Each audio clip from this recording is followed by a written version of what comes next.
Racha Rodaki, bonjour et merci d'être parmi nous aujourd'hui pour cette rencontre que nous organisons à l'occasion de la sortie de ce disque Handel. J'aimerais qu'on profite du moment que nous passons là ensemble pour que vous nous racontiez un petit peu votre parcours, Racha, très rapidement. Voilà, le Conservatoire de Paris avec Dominique Merlet pendant 3 ans, dans la classe de Dominique Merlet, ainsi qu'avec d'ailleurs son assistante Marie-Claude Écoix. Souvent, on ne cite pas les gens de l'ombre, mais qui sont quand même ceux qui finalement font ce qu'on est aussi. Et c'est vrai que j'ai commencé avec l'assistante d'ailleurs de Dominique Merlet, avant de travailler avec Dominique Merlet. Après, j'ai eu mon prix.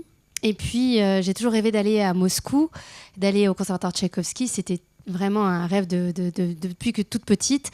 Et j'ai réussi à obtenir une bourse. Et donc, je suis partie travailler 2 ans au Conservatoire Tchaïkovski avec un disciple d'Heinrich Neuhaus qui est Evgueni Malinin.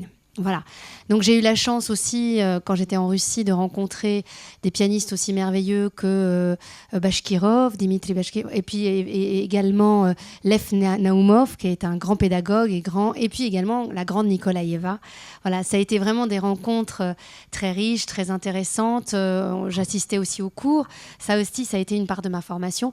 Et puis une part énorme de ma formation, au-delà des maîtres, au-delà des conservatoires, ça a été aussi l'écoute des disques.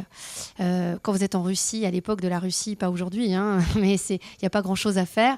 Sinon, travailler son piano, être dans un foyer avec les copains, et puis le reste du temps, écouter de la musique. Donc en fait, j'ai écouté des heures et des heures et des heures et des heures de vinyle, où il y avait les plus grandes versions, que ce soit des symphonies, de la musique de chambre, du violon, du piano, enfin toutes sortes d'œuvres.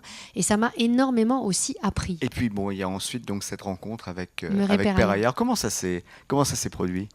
En fait, quand je suis revenue de Moscou, j'étais jeune, hein, j'avais 21 ans. Je me suis dit, mais qu'est-ce que je fais?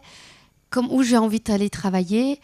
Je me suis dit, le seul qui vraiment, je me sentais très proche musicalement et artistiquement, c'était Murray Perahia. Donc je me suis dit, c'est simple, je vais aller le voir en concert. Puis après le concert, je vais aller lui amener un gros bouquet de fleurs à la méthode russe, un peu comme les Russes font, c'est-à-dire un gros bouquet de fleurs. Et puis je vais lui dire que j'ai envie de travailler avec lui. Et c'est ce que j'ai fait.